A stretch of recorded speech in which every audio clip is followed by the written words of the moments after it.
Muy bien, buenas tardes una vez más compañeros, espero que estén bien. Vamos a iniciar con el desarrollo de la clase de hoy, que tiene que ver justamente con los géneros filosóficos. Vamos a tratar de hacer un rastreo histórico, de hecho que no vamos a abordar todas aquí, pero nos vamos a basar específicamente en el texto sugerido que ustedes ya van a encontrar en la plataforma, compañeros, sobre los géneros filosóficos. El tipo de didáctica que vamos a usar para esta clase justamente tiene que ver con la contextualización de cada tema y en gran medida les adelanto que ya la contextualización histórica y los ejes que vamos a tratar aquí les va a ayudar muchísimo para que ustedes puedan comprender mejor todavía lo que viene en la siguiente clase, que sería la última y que sería un panorama general de los problemas filosóficos a lo largo de su historia. Así es que me gustaría que tengan en cuenta muy bien esta clase, el texto sobre todo, porque le va a ayudar a comprender muy bien qué temas, qué problemas han abordado los filósofos a lo largo de su historia.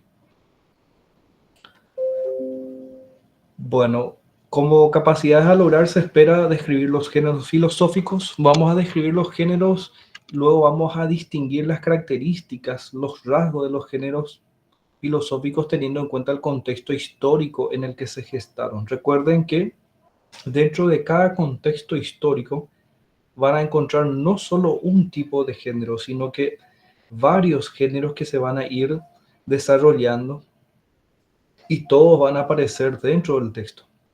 Por otra parte, también en términos de actitudinales, valorar un poco la importancia del saber filosófico y el ejercicio de la reflexión racional y general. Como ejes temáticos tenemos los filósofos y las formas de expresión y los géneros filosóficos, compañeros.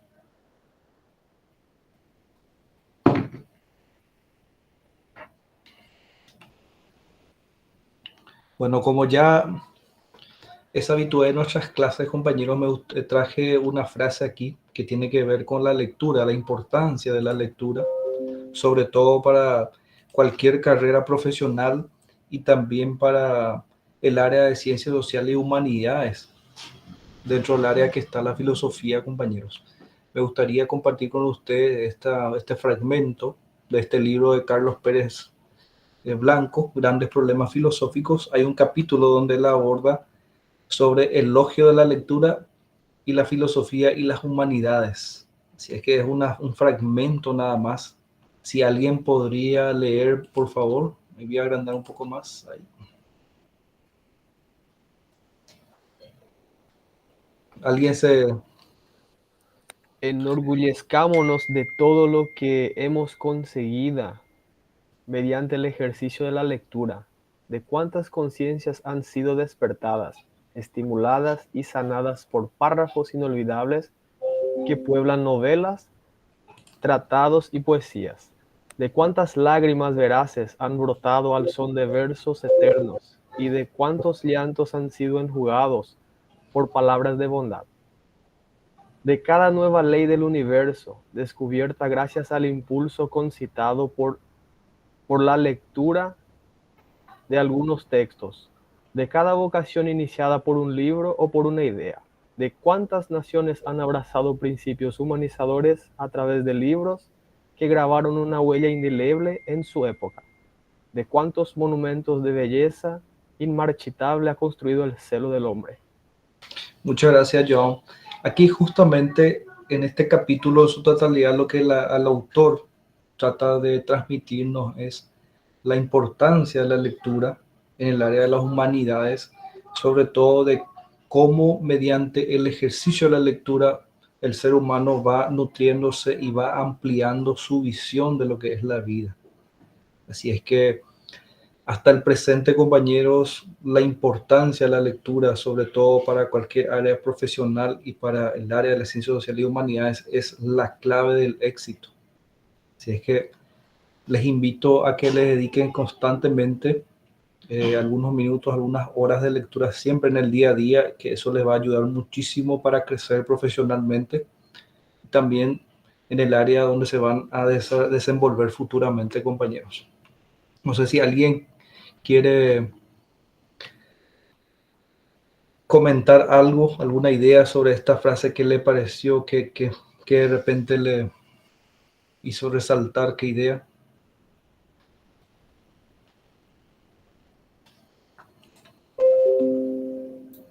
Profe, yo por ejemplo lo que interpreto es que a través de la lectura, nosotros por ejemplo, o sea que sabemos muchas cosas más, conocemos por ejemplo, es como si fuera que estamos viajando en el tiempo, ¿entendés? A través de la lectura.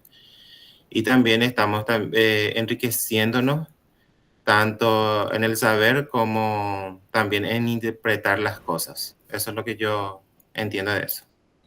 Excelente, Juan, excelente.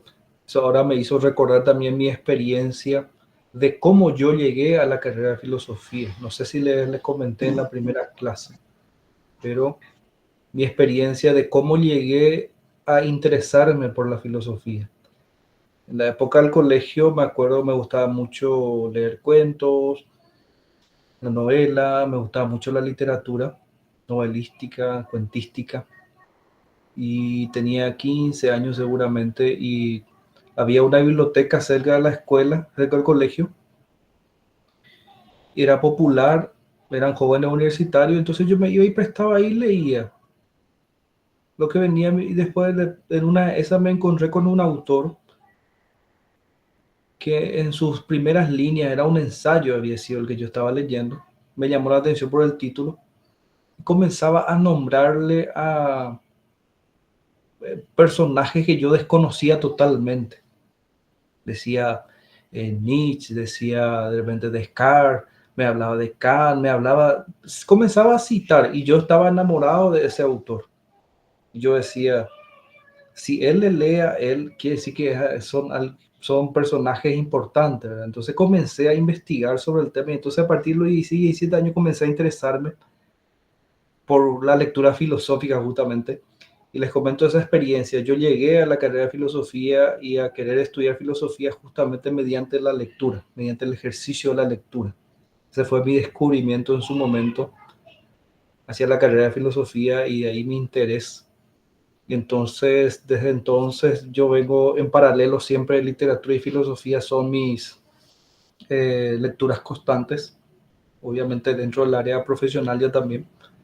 Así que estoy siempre navegando entre ambas lecturas, compañeros. Eso nada más quería compartir esta experiencia también sobre la importancia de la lectura. Excelente, profesor. Y con cada libro nosotros interpretamos o el autor demuestra su idea o su pasión que tenía, ¿verdad? Que cada libro demuestra su modo de pensar y cómo está su espíritu psicológicamente, ¿verdad? Su temperamento. Y yo Total, luego leí la Ilíada, ¿verdad? Y la Odisea. Son libros que pasan, hechos históricos también, ¿verdad? Que nos narran cómo era e incentivar a la vida de virtud, ¿verdad? A la vida de la contemplación y del trabajo. totalmente. Así es que Cada justamente, libro inspira al lector, así como de Harry Potter, por ejemplo. Se vendió bastante el libro, ¿verdad? Mm. sí, totalmente. Y eso es, tenemos que ir a la búsqueda otra vez, recuperar un poco. Ustedes saben que en Paraguay esa tradición de la lectura está un poco baja en todos los niveles. Si es que necesitamos reforzar, compañeros, esa lectura en el día a día, en lo cotidiano, alimentar nuevamente nuestra curiosidad y ampliar nuestra visión mediante los conocimientos que nos van ofreciendo, sea un cuento, sea una novela, sea un ensayo, sea un Profe, ya enciclopédico. Sí, adelante, sí. y yo empecé a leer el ser y la nada de Sartre y no entendí nada. Ajá, entiendo. Eh, una, dijiste algo interesante dentro de la carrera de filosofía. Hay algo fundamental ahí lo que dijiste. En más de una ocasión yo justamente escuché ya eso. Muchos alumnos me decían, leí tal libro y no entendí o me resultó difícil. Digo. Y a veces uno piensa de que tiene que comenzar a leer de manera tipo sistemática, ¿verdad?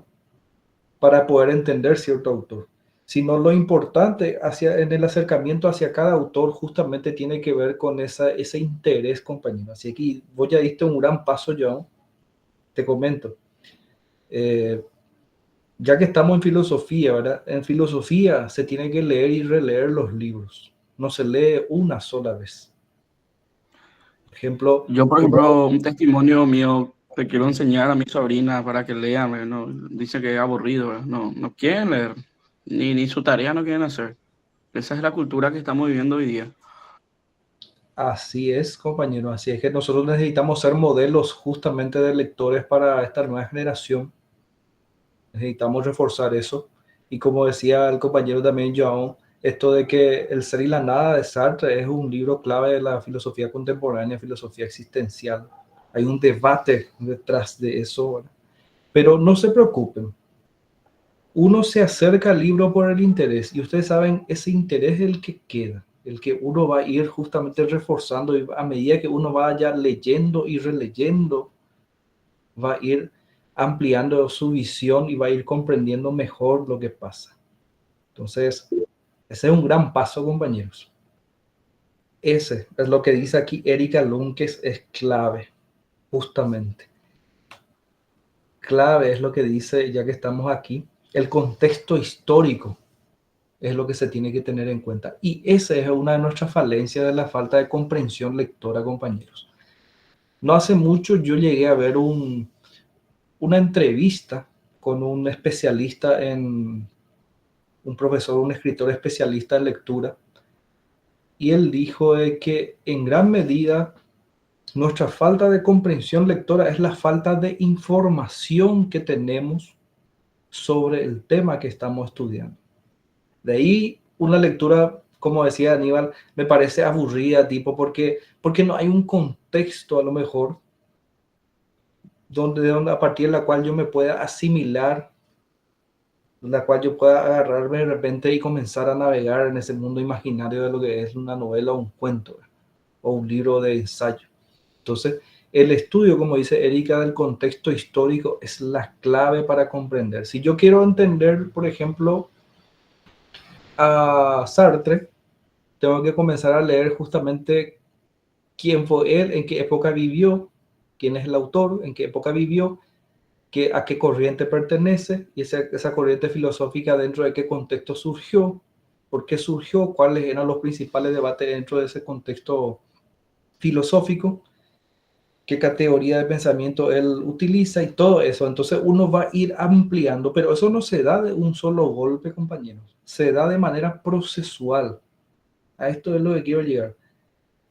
Cualquier conocimiento requiere de un proceso y de una repetición constante. Es decir, uno a lo mejor va a leer sobre un mismo tema a 2 o a 3 autores para poder entender bien. Así es, ese es el ejercicio de la comprensión. Así que excelente el aporte de compañeros. Gracias, Erika, también por ese dato. Ahí entra la motivación. Tiene que estar, te tiene que gustar esto. Nosotros no Total, tenemos cultura. Por ejemplo, en Buenos Aires la gente le gusta lo leer. La nueva generación, no sé, pero la anterior, amante de los libros, ¿eh? Y así es. también por su biblioteca gigante y sus teatros, ¿verdad? Acá en Ciudad del To- Este, casi nada de cultura. Totalmente. A lo mejor nuestro contexto nomás no nos ayuda a lo mejor, ¿verdad? No ofrece esa visión, ese interés a lo mejor, ¿verdad? Pero como siempre digo, nosotros como docentes o como universitarios necesitamos servir como ejemplo para esa generación que viene. Sofía, parece levantó la mano. Sí, como habías dicho, el contexto en el cual el Paraguay se encuentra no entra en la comparación de lo que sería, por ejemplo, ni Brasil ni Argentina, que son los países limítrofes, a causa de que la generación ya de, por ejemplo, de mis padres, muchos de ellos ni terminaron el colegio ni fueron a la escuela, no se formaron y nunca fue una necesidad primaria el hecho de leer, y ni tampoco la de estudiar, porque la necesidad primaria fue siempre la de sobrevivir. Lastimosamente, el Paraguay, la generación pasada, inclusive en la generación de ahora, se encuentra en un contexto histórico decadente porque no es una necesidad primaria el estudio. Muchos niños lastimosamente no estudian, no se fueron a la escuela por diferentes contextos que cada uno tiene. Lastimosamente hay criaturas que viven en la calle, hay padres ausentes, madres ausentes, hay niños que crecen con abuelos nomás, con abuelas nomás, que no tienen la oportunidad, y tampoco es que nuestro sistema educativo o el gobierno en sí se interese por no es cultura, porque no tiene nada que ver con la cultura. Mi abuela, ella no se fue en la escuela, pero una persona muy culta. Ella no se fue a la escuela, no aprendió a leer, pero a ella no le vas a ver la cara de tonta. Ella sabe sumar y tipo tiene esas herramientas de supervivencia a causa del contexto de lo que ella vivió. Gracias a Dios, a nosotros ya nos tocó otro contexto y ojalá y que multipliquemos por 2 si futuramente llegamos a tener hijos, ¿verdad? En mi caso. Totalmente, gracias Sofía. Así es como estabas señalando y agregando tu intervención con lo de Silvana aquí. Como dice también la necesidad más imperante, hay otras necesidades imperantes. Por ejemplo, hay que trabajar para comer, para sobrevivir. Tipo, esa es la ley aquí en nuestra frontera, por ejemplo. Eso siempre fue la visión de mucha gente. Hasta hoy en día sigue siendo así. Es que esta cuestión del estudio, de la cultura de la lectura, un poco alejado lo también, ¿verdad? Pero como digo, nosotros tenemos que hacer, somos la resistencia, necesitamos seguir justamente con nuestra visión, con nuestros intereses, y nosotros vamos a ir multiplicando, como dice Sofía, porque vamos a servir como ejemplo también a los demás. Como siempre digo también, una vez que nosotros ya estemos dentro de la universidad, nosotros necesitamos ser conscientes de que nuestra voz, nuestro perfil ya influye de alguna u otra manera en nuestro contexto, en nuestro entorno. Y eso es lo que hay que cuidar mucho. Dice Iván, dice, entiendo que la filosofía como actividad de pensar también surgió en un contexto en el que otras necesidades básicas estaban. Exactamente, Iván. Esta idea de filosofía y el ocio, tiempo para pensar. Totalmente, Iván. Enseguida vamos a hablar de eso. Aquí, Sofía otra vez. Levantó la mano, parece, ¿verdad? Podemos continuar nomás, profesor. Sí, sin problema. Como decía aquí Iván, la filosofía justamente surgió de esa, porque había tiempo para ponerse a pensar, porque se cumplía con todos los requisitos para vivir dentro de una polis, dentro de una ciudad organizada en aquel entonces. Uno no tenía esa necesidad de ir a la búsqueda para justamente matarse durante el trabajo y todo eso y lograr desesperadamente, sino que tenía tiempo para ponerse a pensar, como bien ahí describió el compañero Iván. De ahí fue naciendo, justamente fueron los primeros indicios para que vaya naciendo la filosofía. Se dio un contexto donde había tiempo para eso. Entonces, para sobrevivir justamente sino vivir el tiempo, dice así. Quizás el materialismo, ¿verdad, profesor? Porque en el Areópago ellos, su único trabajo era pensar y debatir. Totalmente. Y el contexto histórico también se prestaba porque muchos de los gobernantes en la época se estaban constituyendo, entonces ellos tenían en cuenta la importancia de configurar sus leyes, necesitaban a pensadores detrás de ellos, siempre por ahí, alguien que les pueda justamente informar, que les pueda guiar para tomar ciertas decisiones. Entonces los filósofos siempre cumplieron un papel muy importante a lo largo de la historia. Y hasta hoy en día sigue, solo que ya dentro de un contexto más, vamos a decirle, en términos temáticos abarcativo, como vimos en la clase pasada, pero en términos profesionales ya más delimitativo, porque tipo se direcciona hacia la filosofía de la ciencia. Hoy en día la ciencia, la tecnología son sus sus puntos de acción en gran medida. Obviamente que hay también otros campos de acción, pero les comento que los contextos van cambiando, entonces a medida que van cambiando también las necesidades van cambiando y eso, pero la filosofía se va siempre configurando nuevamente, se va reafirmando en cada época histórica. Bueno, interesante las ideas que fueron surgiendo de esta primera frase. Ahora vamos a continuar un poco. Nuestro tema de hoy justamente son los géneros filosóficos, así que vamos a tratar mucho la lectura y la escritura, por eso traje esta frase, compañeros. Y para seguir avanzando, hay dos términos claves que nos van a permitir conectar las ideas que vamos a trabajar hoy. Por un lado tenemos la racionalidad, un concepto, un término muy utilizado por todos, y por otro lado tenemos la racionalización. Ahora, ¿qué se entiende por racionalidad cuando uno dice, por ejemplo, la racionalidad de esa cultura? Cuando uno dice, por ejemplo, si yo afirmo y digo que en términos racionales, la cultura paraguaya o gran parte de la cultura paraguaya tiene ciertas falencias en términos de comprensión lectora. Yo digo, es una afirmación, un juicio al cual yo llego señalando que se llegó a un cierto nivel y ese nivel, sin embargo, ya sea negativo o afirmativo, ¿no?, nos demuestra algo. Entonces la racionalidad dice como nivel al que se ha llegado mediante los logros de la razón es algo es lo que se está. Es algo estático, compañeros. Una cultura ha alcanzado, dice, como una cualidad a sí misma, ha alcanzado el nivel de racionalidad que la caracteriza, dice, una ciencia que conquista sus niveles de racionalidad, los individuos en función de sus conocimientos y de la posesión reflexiva de los mismos, adquieren su nivel de racionalidad. Esto significa que cuando nosotros hablamos de racionalidad nos estamos refiriendo a un cierto tipo de conocimiento que llega a un cierto nivel, compañeros. Pero recuerden esto, que no por llegar a un cierto nivel ya uno tiene que se tiene que conformar con eso.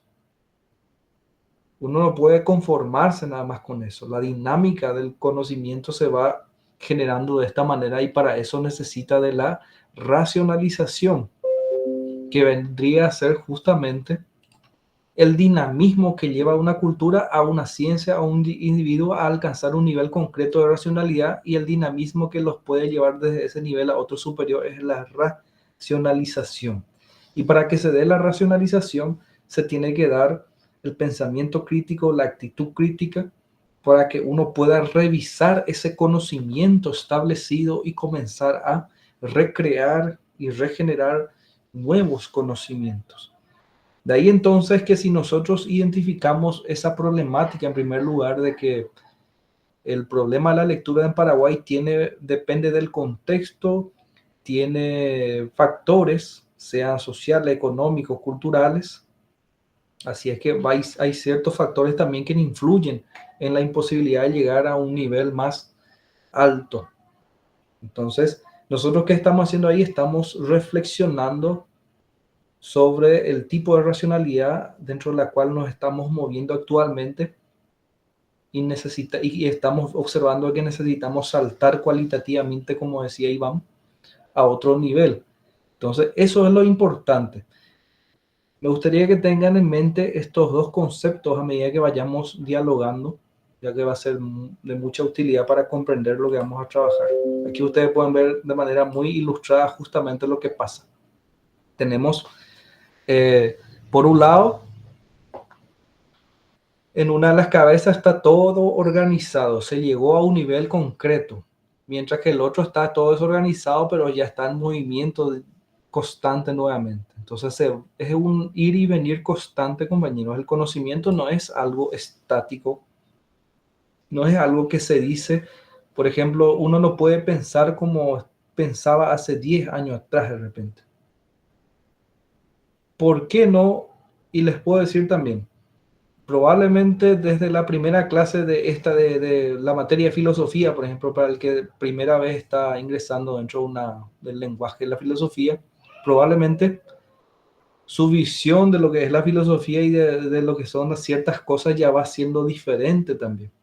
Entonces ahí está ocurriendo un proceso de racionalización constante en su proceso de conocimiento, compañeros. Entonces, no quiero equivocarme, pero probablemente para el que comienza o se inicia en un conocimiento nuevo, generalmente las cosas van cambiando y va dejando ciertas ideas, ciertos prejuicios, y entonces va reafirmándose constantemente. ¿Algo que quieran acotar aquí, compañeros?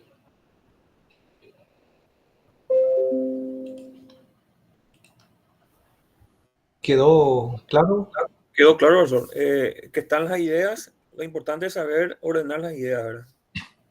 Totalmente. Eso es. Y en ese proceso de organización de las ideas se da justamente esas categorías.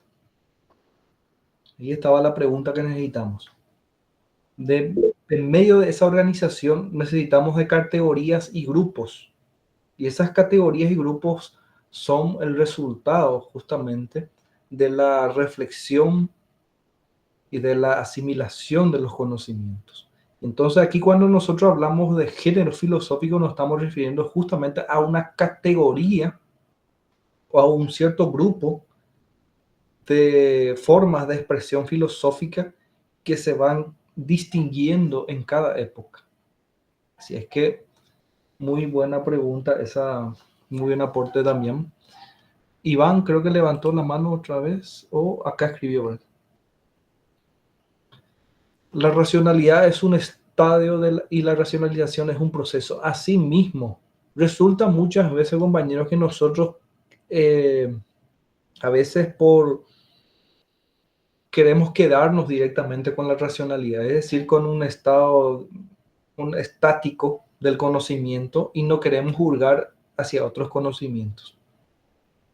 Y ese es el pecado muchas veces cuando uno quiere generar conocimiento. Se tiene que dar ese proceso para que uno vaya subiendo de nivel, para que vaya ampliando su visión del conocimiento.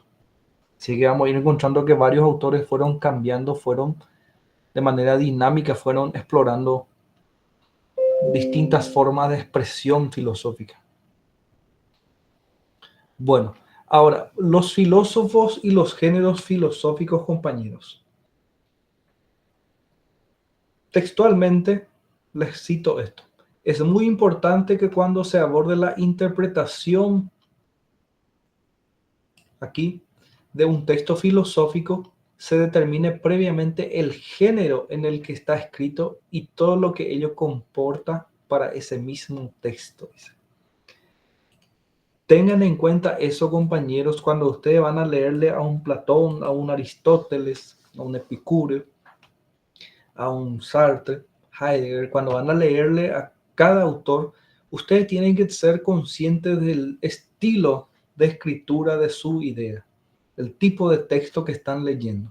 Así que uno de los primeros pasos a tener en cuenta.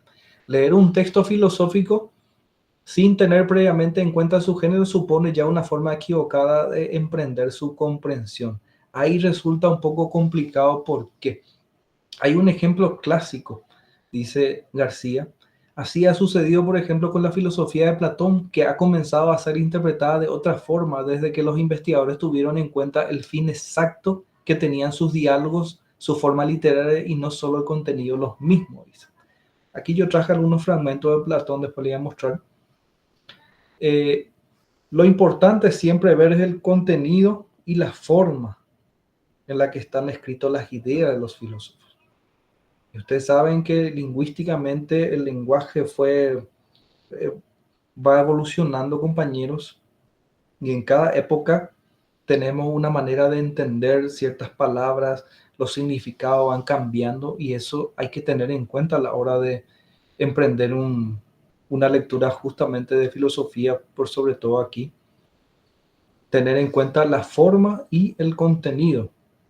Y decía García, y esto se dio por mucho tiempo, resulta que la gente se encontraron con los textos de Platón son los diálogos, y pensaban que era un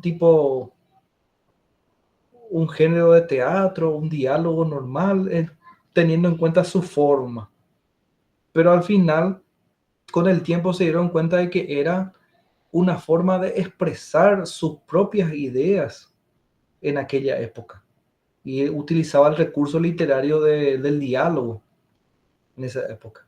Estamos hablando de la Grecia antigua, y en esa época, en términos literarios, hablamos de la tragedia, los grandes teatros. Entonces la forma oral, el diálogo, cumplía un papel fundamental en aquella época para la comunicación del conocimiento. La gente acudía a los teatros para ver una tragedia, una representación de teatro. Así es que responde al contexto histórico dentro de la cual fue surgiendo las ideas de este autor, por ejemplo. Aquí hay algo que quieran señalar, resaltar, preguntar.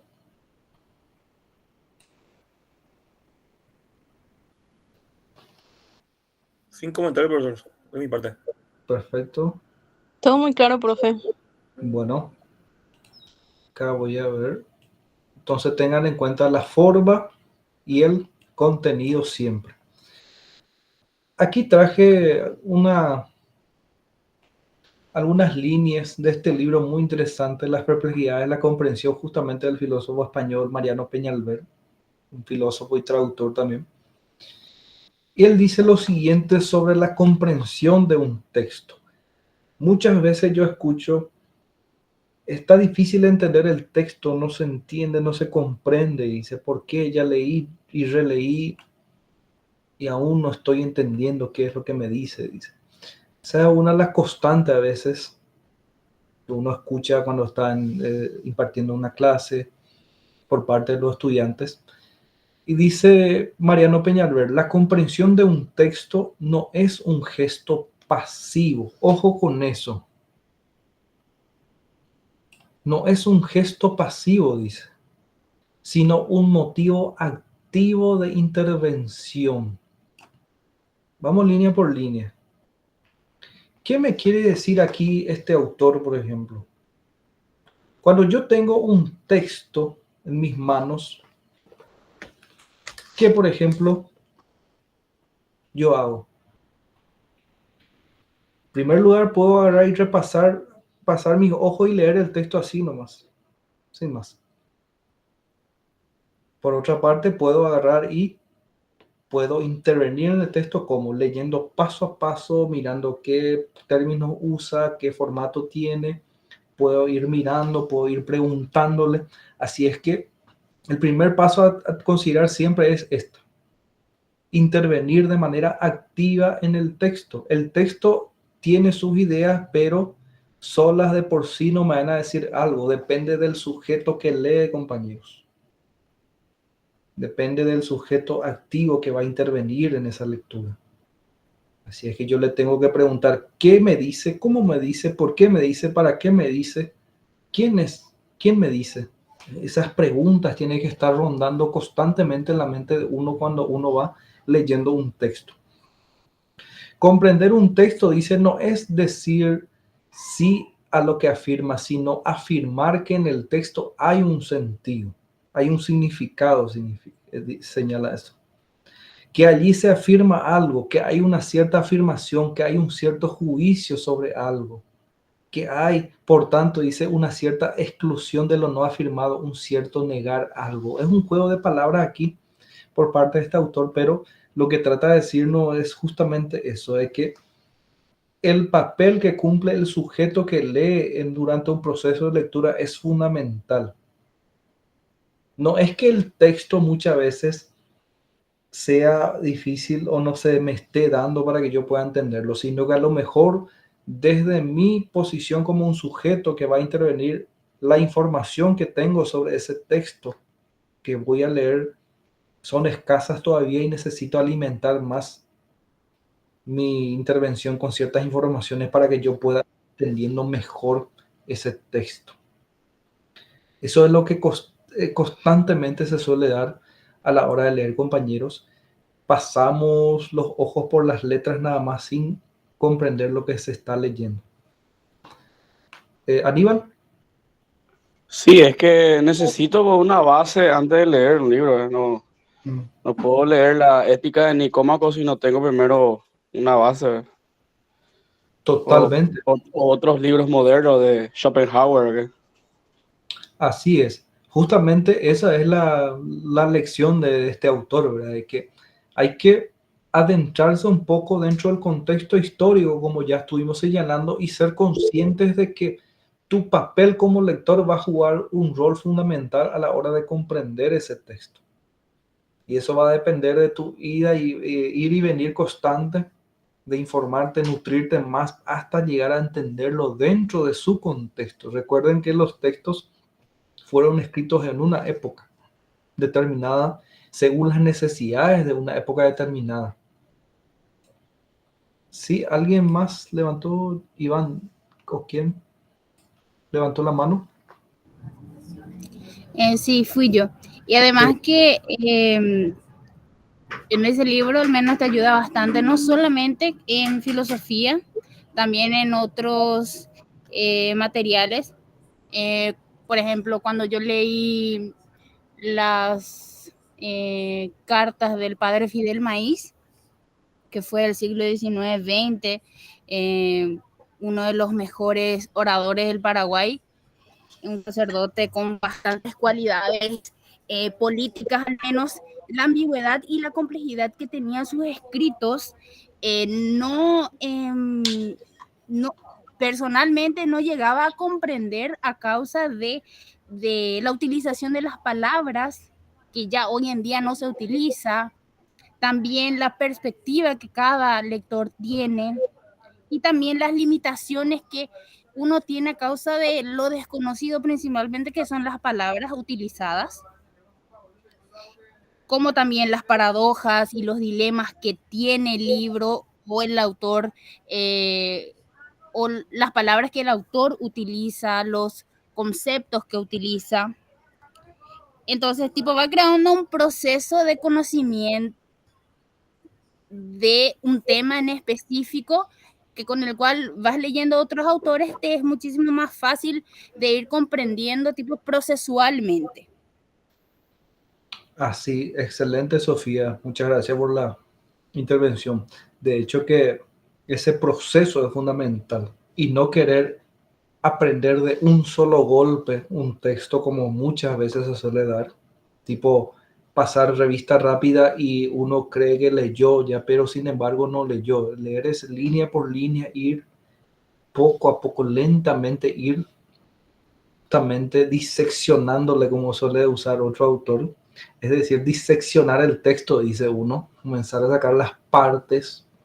Es como ese cirujano que va a revisar el cuerpo, la anatomía humana, por parte, y tiene que hacerlo con delicadeza, lentamente. Así que un texto justamente tiene que ser tratado de esa manera para que se pueda comprender mejor. Excelente, Sofía.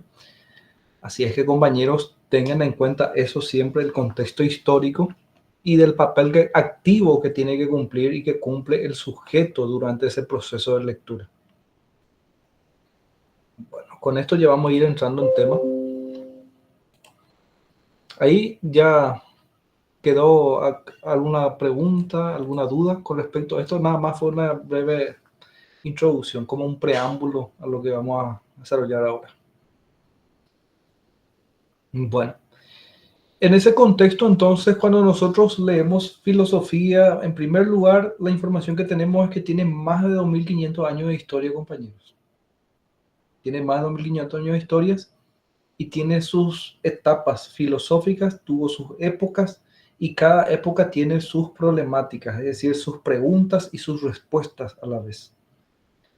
En ese contexto, los primeros géneros filosóficos, dice que surgieron, fueron el poema y otros, que vamos a ver dentro del contexto específico que vendría a ser la época prefilosófica. Hablamos de una época del siglo XIII al siglo IX a.C., y posteriormente este mismo género se va a desarrollar durante la etapa presocrática, que vendría a ser desde el siglo 7 hasta el siglo 5 antes de Cristo. Así que sería bueno tener en cuenta un poco cuáles eran las preguntas que se hacían los primeros pensadores en la época antigua, en esta época, en ese sentido, época prefilosófica. Es decir, aquí nos encontramos justamente con Homero y Hesíodo, compañeros, que son autores claves porque sí, ellos influyeron mucho en los futuros pensadores. ¿Y cómo?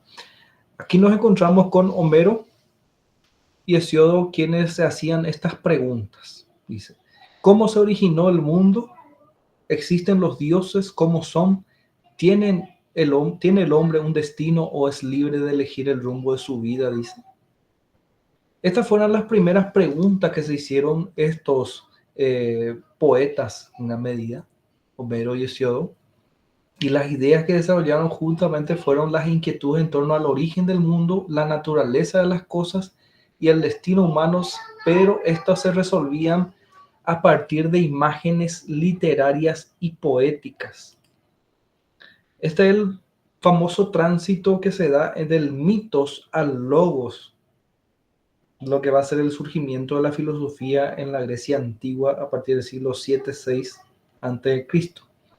Entonces, aquí vemos que las primeras preguntas que se hicieron estos poetas giraron en torno al origen del mundo, ¿verdad? Hacia el hombre, pero ellos comenzaban a dar respuestas justamente a partir de imágenes literarias y poéticas. De ahí vamos a encontrarnos con metáforas que ilustran el contexto, tipo Zeus, los dioses, quiénes fueron los que crearon el mundo, por qué se comporta de esa manera la naturaleza. Entonces, todo era una respuesta antropomórfica, es decir, se le daba una forma humana en gran medida a la naturaleza también, pero a partir de las imágenes literarias y poéticas. Entonces, esa era la explicación mítica que se tenía durante este periodo, la época prefilosófica.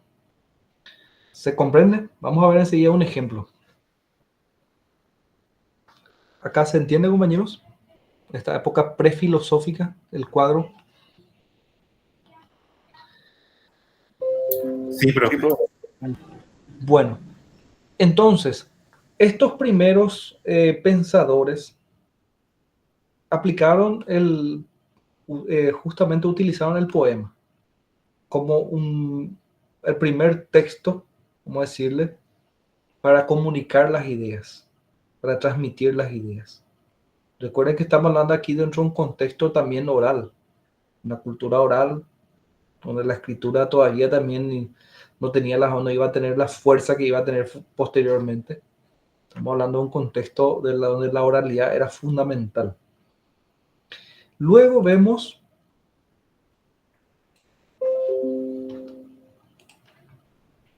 la filosofía presocrática que surge durante los siglos 7 a 5 a.C. En algunos textos se van a encontrar siglos 6, dice, a.C., 7, así que puede haber una pequeña variación, no se preocupen, compañeros, eso.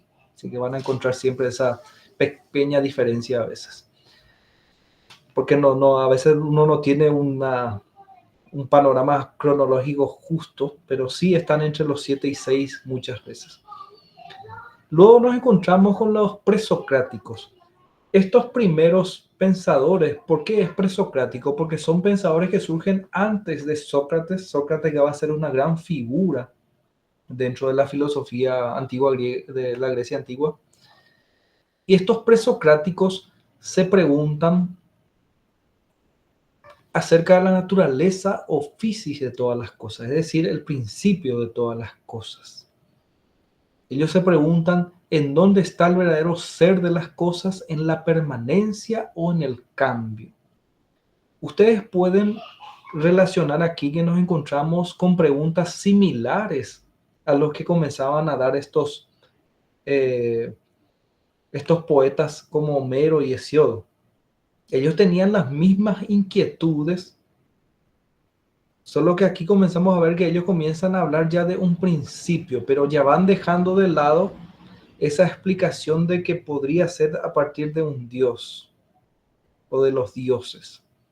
Ellos ya quieren encontrar un principio que explique, o en términos filosóficos, el arjé, que explique por qué las cosas cambian y por qué algunas cosas permanecen. ¿Qué es el ser? ¿Qué hace que las cosas sean? ¿Cuál es el principio? Y si aquí nos encontramos con una lista de pensadores denominados por Aristóteles los primeros físicos, tales de Mileto, Anaxímenes, Anaximandro. Sobre estos autores vamos a desarrollar en profundidad la siguiente clase, compañeros. Heráclito, Parménides, Pitágoras. Estos son los autores claves que comenzaron a proponer, cada uno de ellos comenzaron a proponer sus respuestas en torno a estas preguntas. ¿Y cuáles eran? La naturaleza, dice, o la física se define a partir de un elemento natural, el agua, el aire o fuego. La razón de ser de las cosas y debe estar más allá de las cosas mismas. Dice otro, la permanencia y el cambio son desde distintos aspectos dos manifestaciones del ser.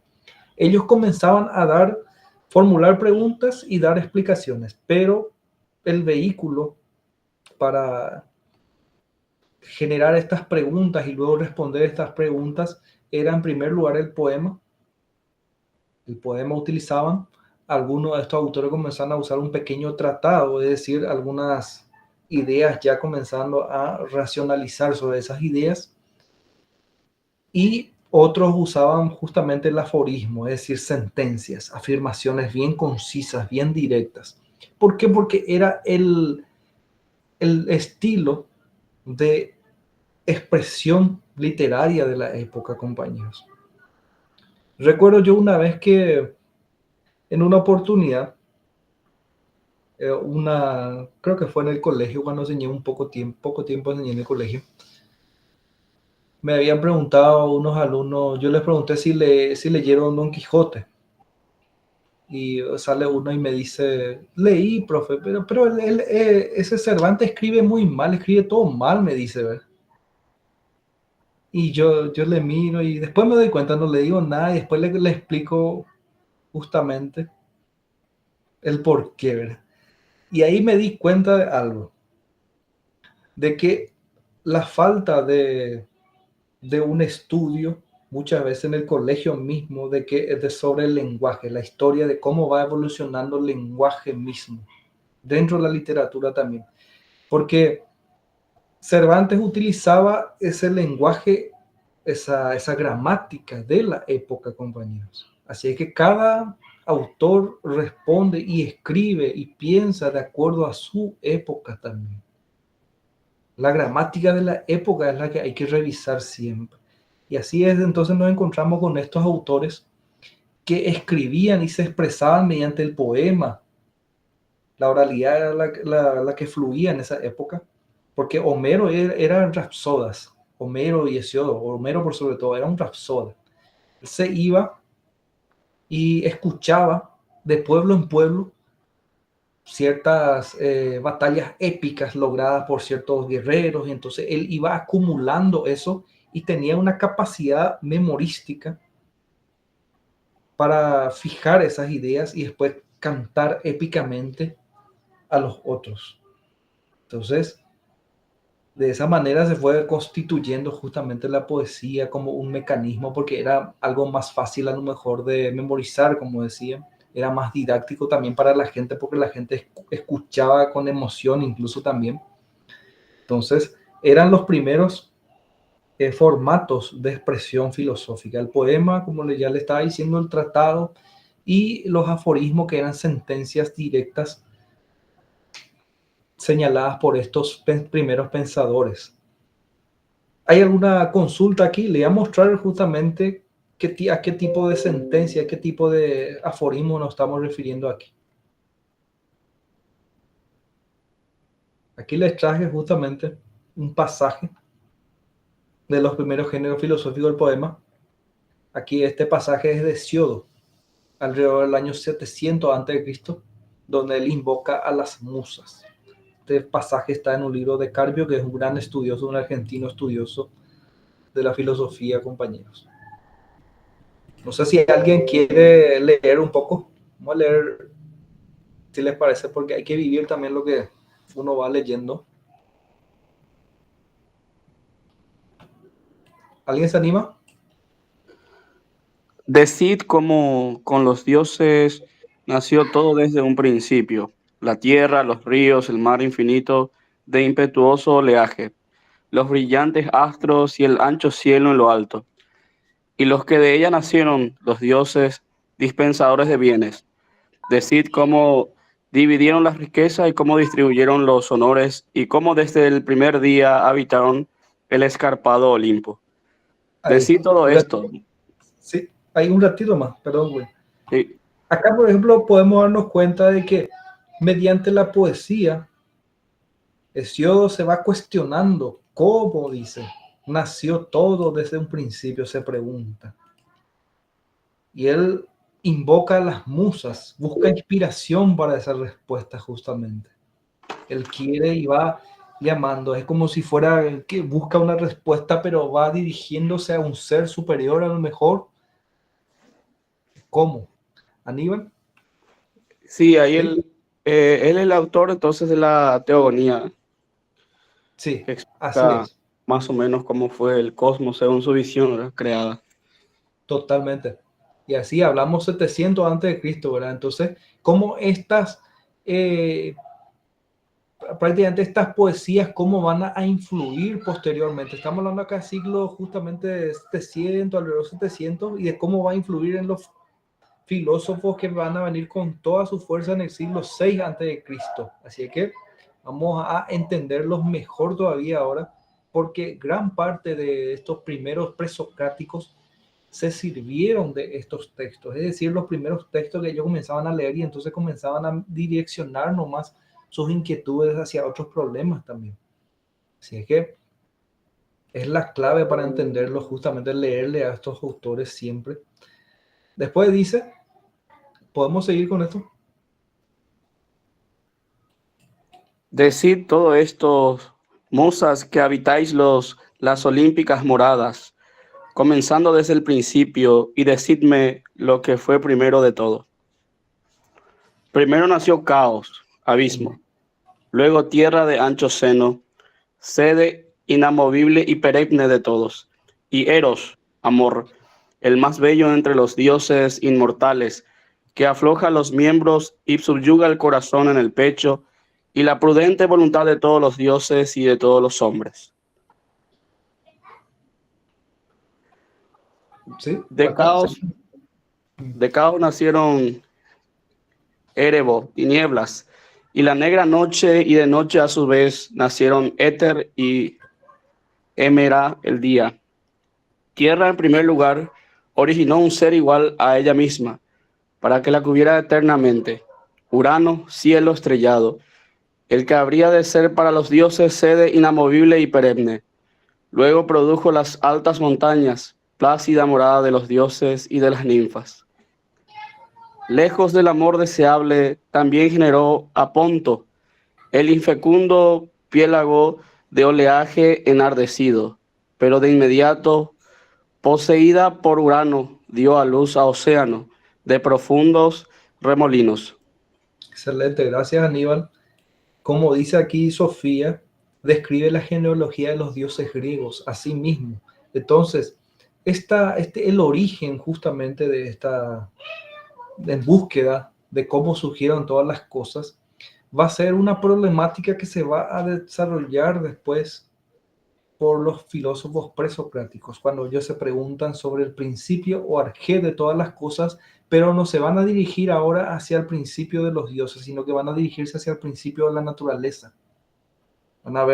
Van a ir en búsqueda justamente del ser o del principio, la esencia que hace que todas las cosas sean. Esto es para que ustedes vean cómo ellos se comunicaban en la época, compañeros. Entonces, ahí vemos que este era el mecanismo que ellos utilizaban para comunicar sus ideas.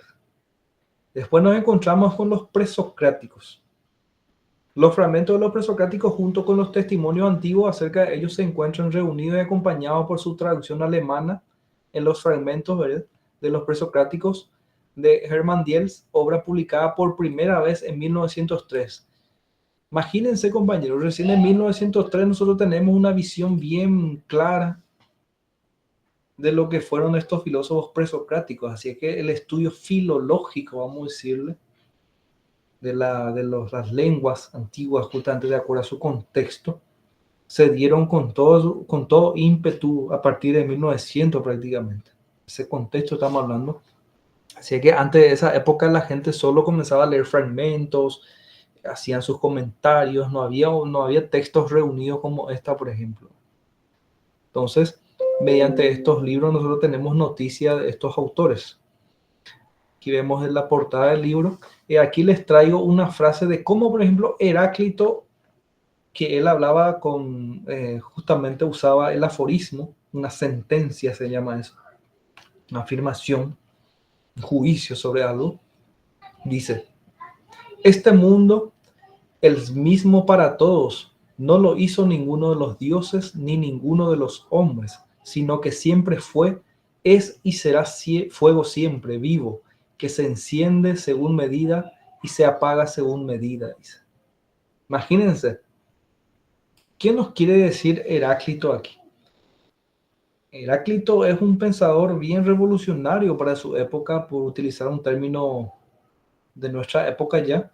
¿Por qué? Porque él se contrapone a esa filosofía que te hablaba de un ser que permanece eterno, de un ser eterno. Él se opone a eso y él habla justamente del devenir, que todo es cambio, que todo fluye. Hay una frase célebre de él: nadie puede bañarse 2 veces en el mismo río, dice Heráclito. No sé si llegaron a escuchar ya alguna vez, compañeros. ¿Ya llegaron a escuchar? Sí, profe, en el Sí, colegio. sí, profe. profe. Sí, profe, esa frase sí. Sí, esa frase justamente encierra toda la filosofía. Yo les comento algo. Toda la filosofía, lo que va a venir después. Porque va a haber 2 debates dentro de la historia de la filosofía que siempre van a cambiar de pensadores nomás y de términos y de argumentos. Va a ser qué es lo que cambia y qué es lo que no cambia, compañeros. Recuerden, este debate va a ser una constante por más de 2500 años de historia. Heráclito es la base, por un lado, de los problemas que cambian, todo cambian, y va a ir proponiendo argumentos, y Parménides va a hablar de algo que es inmutable, que es algo eterno. Cuando Heráclito nos dice que nadie puede bañarse 2 veces en el mismo río, él lo que dice es que una vez que nosotros nos tiramos en el río y después volvemos a tirarnos en el mismo río, el agua ya fluyó, ya no es el mismo. Y así es la vida. La vida es un fluir constante, un devenir constante, dice él. Entonces, eso es lo que quiere transmitirnos, compañeros, a grandes rasgos. O sea, la filosofía del devenir de Heráclito. Alguien, si quiere aportar, bienvenido también, un comentario acá.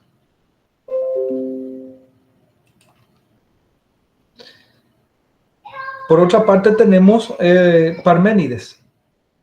Parménides dice, ¿alguien puede leer esta frase justamente?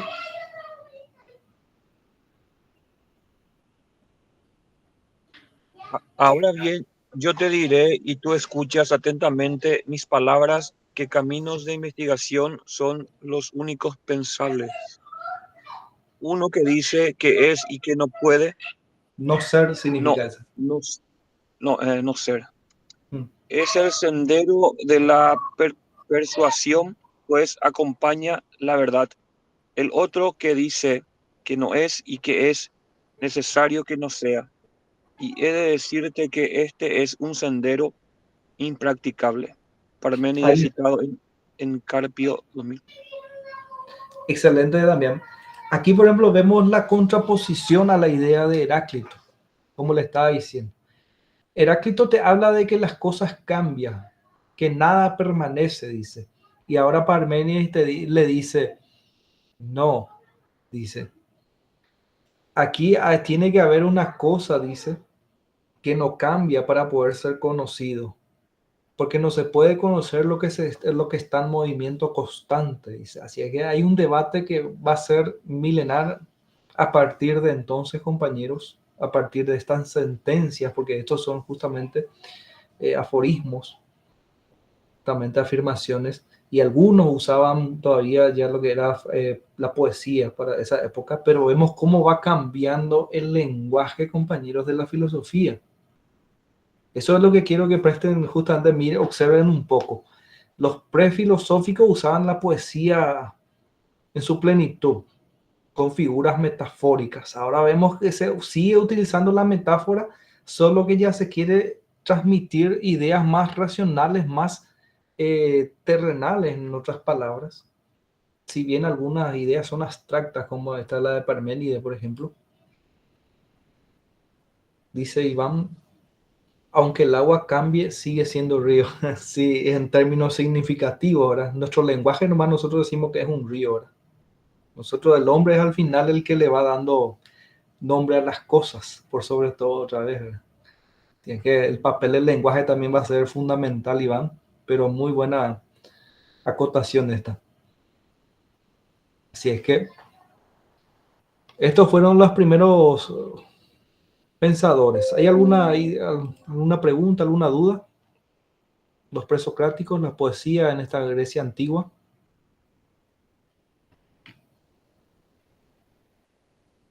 Bueno, seguimos entonces. Luego nos encontramos con el diálogo y el tratado. Aquí vamos a hablar ya de tres pensadores específicamente.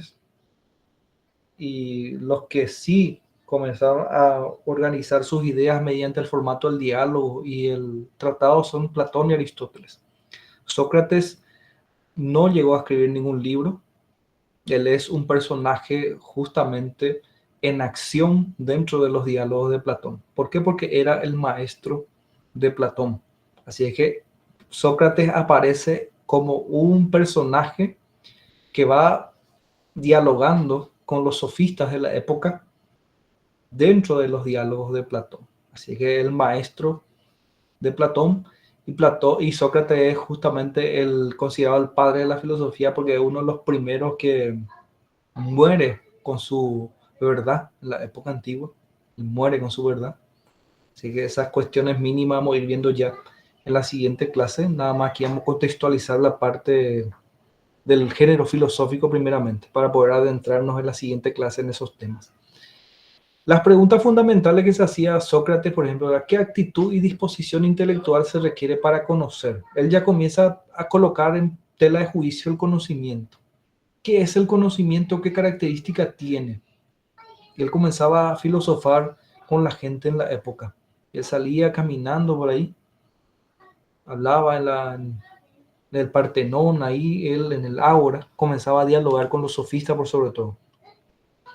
Para tener interés por la búsqueda, dice la verdad, es preciso reconocer la propia ignorancia. De ahí viene la famosa frase, solo sé que no sé nada, dice. Solo aquel que se interesa por encontrar la verdad reconoce su ignorancia, dice, en primer lugar. Si uno no reconoce su ignorancia, no puede ir en pos de una búsqueda de una verdad, dice. Tenemos un conocimiento de algo cuando podemos dar razón de ello. Y con Sócrates vemos los primeros indicios también de la demostración, de la argumentación, en otras palabras. ¿Por qué? Porque él habla de que si tenemos conocimiento de algo, tenemos que justamente dar razón, tenemos que saber justificar de lo que estamos hablando. Ellos ya comienzan a distinguir muy bien, compañeros, algo que sucede mucho hoy en día, entre la opinión y la razón, la razón argumentada. Cuando un conocimiento es pura opinión y cuando un conocimiento es argumentado. Él iba en contra de esos conocimientos opinativos, es decir, las opiniones que no se sustentaban con ningún argumento. Para eso Sócrates, o ese tipo de argumento no le servía a Sócrates en la época. Bueno, estamos hablando del año 470 y 400, y después aquí la figura que nos interesa ahora mismo en esta clase es Platón, 427-347, que fue discípulo de Sócrates, y él se hace estas preguntas. ¿Qué es el conocimiento?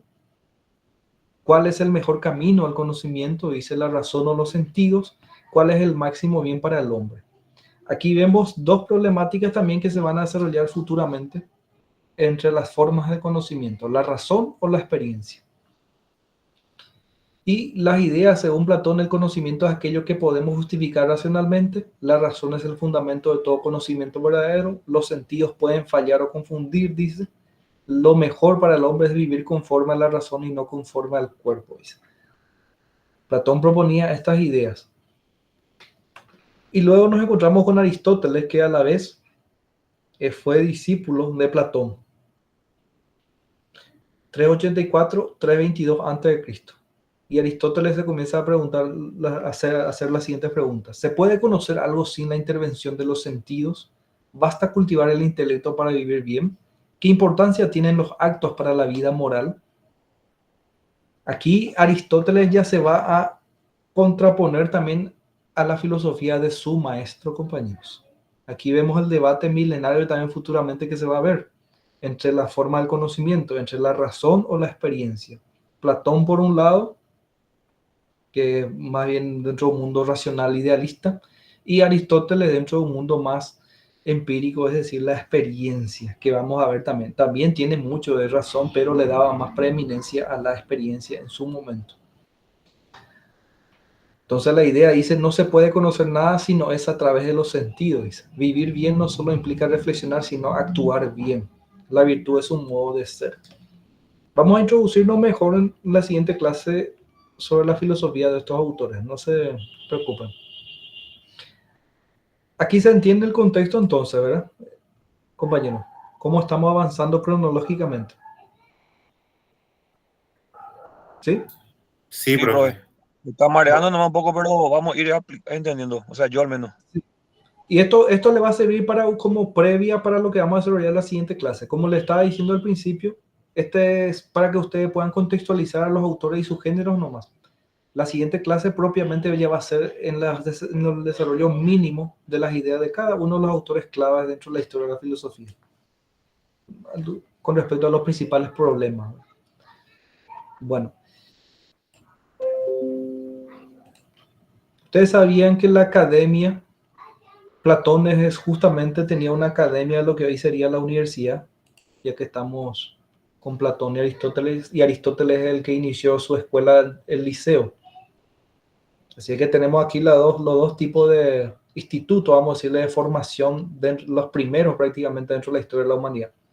Platón se llamaba academia en homenaje al guerrero Academus, y él colocaba dentro de su, ponía un escrito en su puerta y decía, aquí no entra el que no conoce geometría y matemática para filosofar, decía. Él era muy estricto en su escuela, en su academia, ¿verdad? Así que para comenzar a hacer filosofía, para él tenía que tener mínimamente conocimiento de matemática y de geometría. Recuerden que la matemática históricamente estuvo ligada con la filosofía y hasta hoy en día, siempre estuvo ahí. Y Aristóteles abrió su liceo, así que ambos tenían sus institutos de formación, vamos a decirle en términos actuales, la academia y el liceo.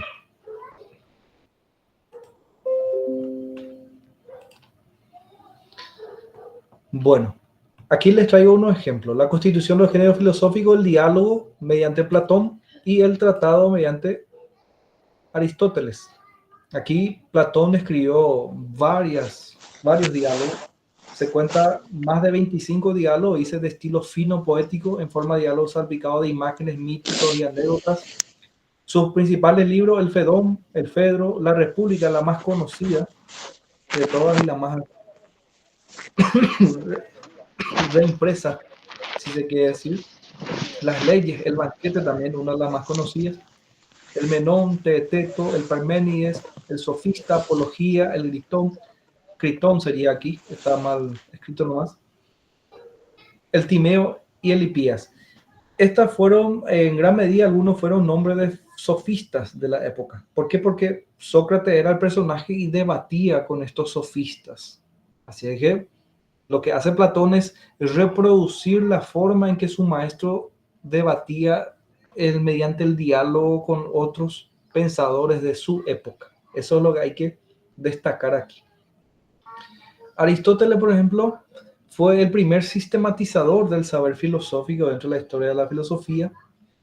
De él muy poca obra se recuperó, compañeros. Históricamente hubo este contexto histórico, la Biblioteca de Alejandría, recuerden, cuando seguramente que leyeron ya por ahí, llegaron a escuchar, y se quemaron muchas obras dentro de esa biblioteca.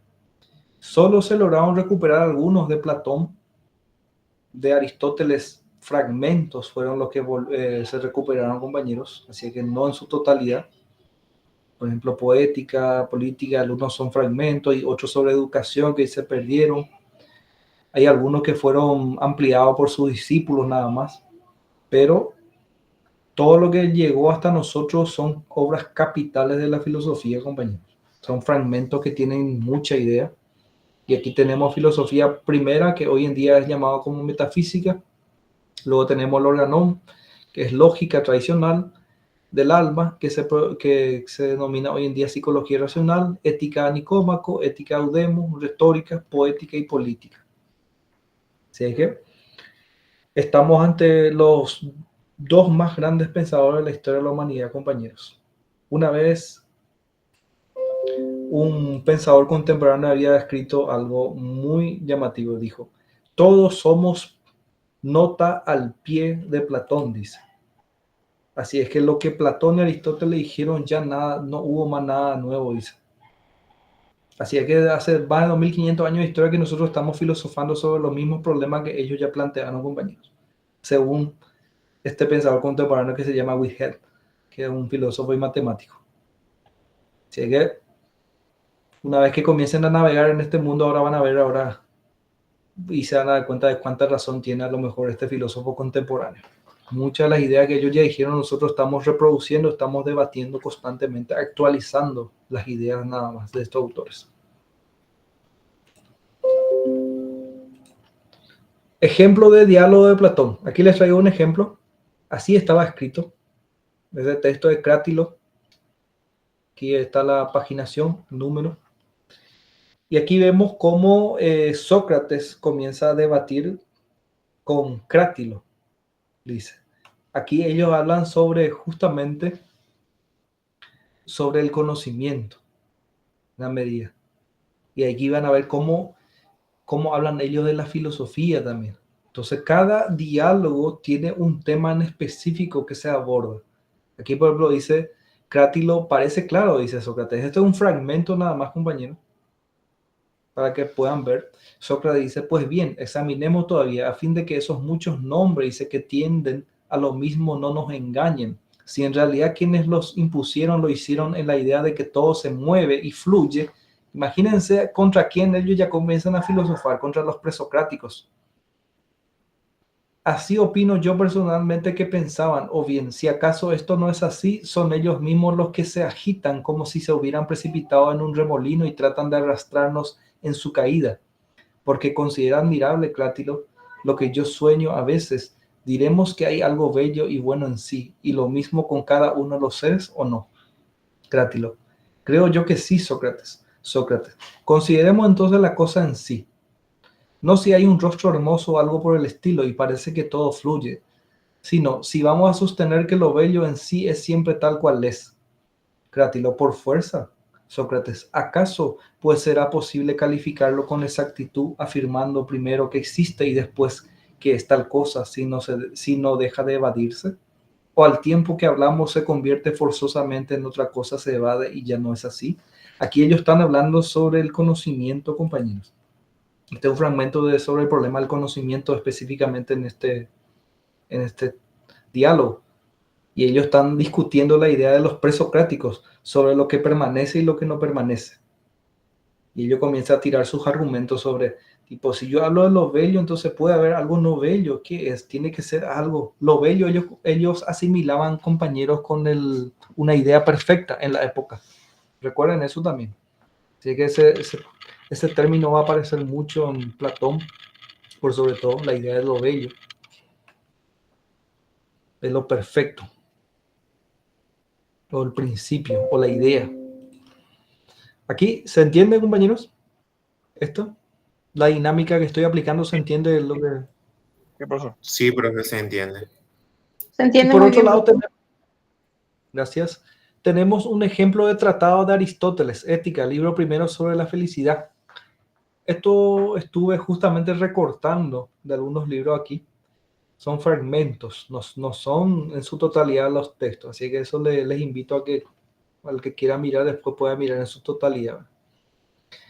En este libro primero de Ética dice, es un escrito ya del tratado. Aquí ustedes ya van a ver la variación. Aquí era un diálogo, Platón, y aquí ya vemos un tratado. Un tratado vendría a ser la aplicación ya racional sistemática de las ideas. Es decir, cuando ya voy colocando argumentos y se van conectando con otras ideas. Voy explicando paso a paso cómo se llega a eso. Aquí dice refutación a la idea de platónica del bien, por ejemplo, dice Aristóteles. Quizás sea mejor examinar la noción del bien universal y preguntarnos qué quiere decir este concepto, aunque esta investigación nos resulte difícil por ser amigos nuestros los que han introducido las ideas. Parece, sin embargo, que es mejor y que debemos sacrificar incluso lo que no es propio, dice. Cuando se trata de salvar la verdad, especialmente siendo filósofos, pues siendo ambas cosas queridas, es justo preferir la verdad. De aquí viene una famosa frase de Aristóteles contra su maestro. Aristóteles se impuso a la idea de Platón, no quiso seguir la misma escuela de Platón y entonces por eso abrió su liceo. Y él comienza a filosofar desde otra perspectiva. Y todo el mundo le miraba porque era el alumno predilecto de Platón. Le decían, ¿por qué te opones a la filosofía de tu maestro? ¿Acaso lo que él no dice, lo que él dice no es verdad? Dice. Y ahí viene una famosa frase que sale de este texto donde Aristóteles dice, Platón puede ser mi amigo, pero más amigo soy de la verdad. Algo que en la actualidad es muy difícil congeniar en nuestro día a día. ¿Me callo o no me callo? Uno dice actualmente. Pero es mi amigo. O tengo que ocultar, tengo que tragarme eso. O tengo que decirle la verdad. En nuestro cotidiano a veces nos encontramos con esos dilemas. Y de ahí viene esa famosa frase, no sé si llegaron a escuchar alguna vez. Y aquí él ya se comienza a distanciar de su maestro. Por eso él refuta la idea platónica del bien, dice luego. Así que ahí ya vemos el tratado en su forma y el contenido explicativo ya va variando también. Ya va colocando las ideas de otra manera. Ahí se entiende ahí entonces. Sí, profesor, se entiende súper bien. Perfecto. Y ahora nos encontramos con el helenismo y los géneros doctrinales en la epístola. Esta es una época ya posterior a justamente a Aristóteles. Recuerden que aquí vivimos tiempos de guerra, tiempos de cambios. Aquí estamos hablando ya de un personaje clave, Alejandro Magno, el conquistador. La época, así que él va a influir muchísimo en esa helenización que se habla, esa migración de la cultura griega hacia Italia en esa época. Cómo va a ingresar ese lenguaje, cómo el griego se va a comenzar a expandir y con ello la filosofía de su época. Y se va a comenzar a releer de manera diferente en esa época. Así que Alejandro Magno era un gran conquistador y era un intelectual y fue discípulo también de Aristóteles. Así que estamos ante un contexto histórico muy importante en la época. Pero no obstante, después de ese contexto surgieron varios pensadores claves aquí. ¿Por qué? Dice, los filósofos ahora ya no están tan preocupados por ofrecer muchos argumentos de sus ideas. Recuerden que Platón, Aristóteles, ellos buscaban argumentar sus ideas y se basaban en grandes sistemas de pensamiento. El tratado, ya hablaban del diálogo, sus ideas eran algo abstractas, a lo mejor metafísicas. Y los argumentos dentro del tratado de Aristóteles, por ejemplo, resultaban difíciles de seguir para algunos, nada más estaba escrito para algunos en la época. Entonces surgieron estos pensadores dentro de la escuela helenística y aquí vemos su contexto histórico. Vemos los estoicos, Aquí algunos nombres van a reconocer seguramente. Después estaban el estoicismo romano. Aquí Marco Aurelio, el más reconocido, Séneca también.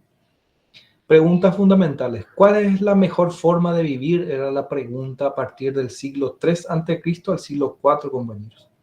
Ya no era más que es el conocimiento en términos metafísicos, sino ahora ya es ¿qué tengo que hacer para vivir bien? ¿Cómo está organizada la naturaleza? ¿Cuáles son las funciones del alma humana? El hombre debe vivir como corresponde a su naturaleza, dice. La naturaleza constituye un modelo de vida. Aquí hay un acercamiento con la naturaleza, pero ya desde una filosofía práctica, compañeros. La ética, la moral, la libertad, la justicia. Esos términos van a comenzar a revalorizarse, a recrearse en este contexto. ¿Por qué? Porque vivimos una época de cambio de ideas. Ese era el contexto histórico, cultural de la época.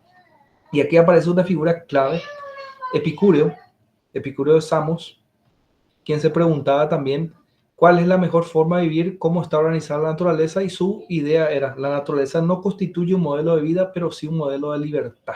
Para él no hay que atarse a la vida hacia ciertas normas, sino que hay que vivir con la naturaleza, decía.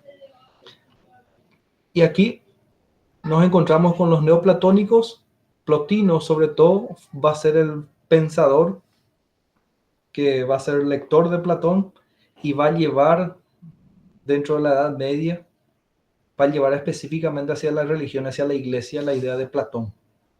De ahí los pilares de la Iglesia Católica siguen siendo platónicos o aristotélicos. Ahí tenemos a San Agustín y ahí tenemos a Santo Tomás de Aquino, y que van a servir muchísimo para el cristianismo, justamente la idea que van a proponer estos filósofos. Así que la base de la filosofía de la Iglesia Católica, la cristiana, ¿verdad? Son Platón y Aristóteles.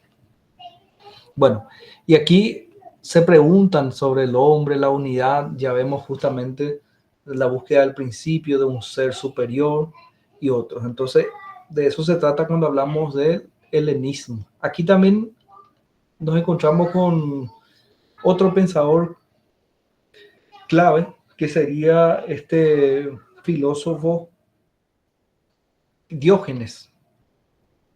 Diógenes el Laercio. Seguramente escucharon ya Diógenes, el que vivía en un barril. Una tinaja. Diógenes el perro. Sí, el perro, exactamente. Que era cínico o Sí, escéptico. así mismo, el cínico. Él, por ejemplo, él le inspiró al Chavo del Ocho, por ejemplo, ¿verdad? Imagínense, el Chavo que supuestamente vivía en un barril, pero él le inspiró a él, Diógenes. ¿Por qué? Porque Diógenes, su filosofía era salir de las cosas materiales, no atarse a las cosas materiales. Diógenes era un filósofo del mundo en su época. Él no era solo un filósofo de su tierra. Él era un filósofo de la humanidad, decía. Él era un tipo bien radical para la época. Él no se ataba a las cuestiones materiales. Él vivía con lo necesario. Así que toda esa inocencia prácticamente que vemos en el Chavo hacia una sociedad que refleja ciertas condiciones sociales, culturales, económicas difíciles, esa es lo que Diógenes transmitía en su época también, aunque Diógenes era bien radical, bien rebelde para su época. Se imponía a todos los pensadores de su época. Nada más para mencionar otro autor aquí dentro de la escuela doctrina helenística. Son ideas que vamos a desarrollar mejor en la siguiente clase. Bueno, dentro de este contexto histórico ya estamos entonces siglo III a.C. al 4. Y aquí nos encontramos con la epístola, que era el género doctrinal. La epístola son las cartas, ¿no? Tipo epistolar, cuando comienza a escribir. Y hay algunos fragmentos también que se recuperaron de Epicúreo. Algunos se transcribieron por las piedras, se quedaron escritas en las piedras. Otros se encontraron, creo que en el Vaticano también están algunos de sus fragmentos, algunos de los fragmentos de Epicúreo, donde menciona su tipo de filosofía. Y aquí vemos donde Epicuro saluda a Meneceo, dice, y está escrito de esta manera. ¿Por qué el género epistolar? Aquí hay una variación con respecto al diálogo. En el diálogo se daba ese contacto entre tú y yo así de manera directa, y aquí vemos ya desde la distancia donde ya uno se imagina la presencia del otro y entonces escribe con el objetivo de que el otro vaya visualizando eso, y también se escribe con una objetividad también estas ideas. También se aplicaba mucho la sentencia aquí en esta época, donde ellos querían transmitir una forma de vivir para que no se repita también ciertas faltas. Este tipo de filosofía es la que va a ingresar dentro de la Edad Media, dentro de la Iglesia Católica por sobre todo. Las filosofías estoicas y la de Epicurio no, porque va a ser rechazado por mucho tiempo, pero más la estoica, la que va a ingresar después dentro de la Edad Media, el género literario. Así que este es un modelo, compañeros, para que vean. Dice, ni por ser joven demore uno interesarse por la verdad, ni por empezar a envejecer deje de interesarse por la verdad. Imagínense cómo escribe. Escribe de manera epistolar, pero escribe ya como transmitiendo una enseñanza. Pues no hay nadie que no haya alcanzado ni a quien se le haya pasado el momento para la salud del alma. Dice. Y quien asegura o que todavía no le ha llegado o que ya se le ha pasado el momento de interesarse por la verdad, es igual que quien asegura o que todavía no le ha llegado que ya se le ha pasado el momento de la felicidad.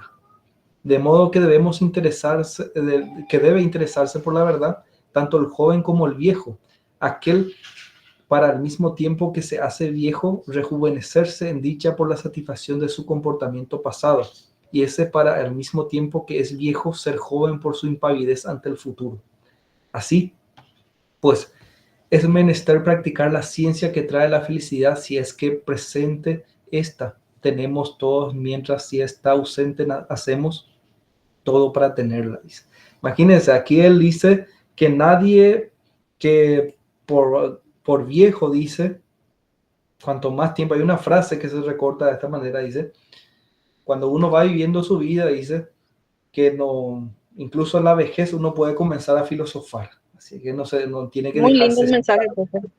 Excelente, ¿verdad, Carmen? Que uno no tiene que dejarse de cuestionar. Se ¿Sí? aplica ahí el que... ¿Cómo? Se aplica ahí el solo sé que no sé nada, se aplica ahí. Totalmente. Tipo, que ni por más que cuando uno llega a un estado tipo, siempre uno dice, bueno, ya no, ¿para qué preguntarme? Ya estoy en una cierta etapa de mi vida. No, para buscar, para encontrar, siempre encontrarse consigo mismo. Él invita a no dejar de filosofar. Eso es lo que él invita aquí, dice, ¿verdad? Que hay que seguir cuestionándose constantemente.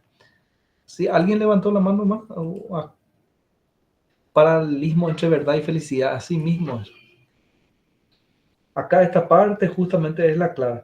De modo que debe interesarse por la verdad tanto el joven como el viejo, dice. Aquel para al mismo tiempo que se hace viejo rejuvenecerse en dicha por la satisfacción de su comportamiento pasado. Y este para al mismo tiempo que es viejo, ser joven por su impavidez ante el futuro. Es una invitación a vivir con la naturaleza. Aceptar.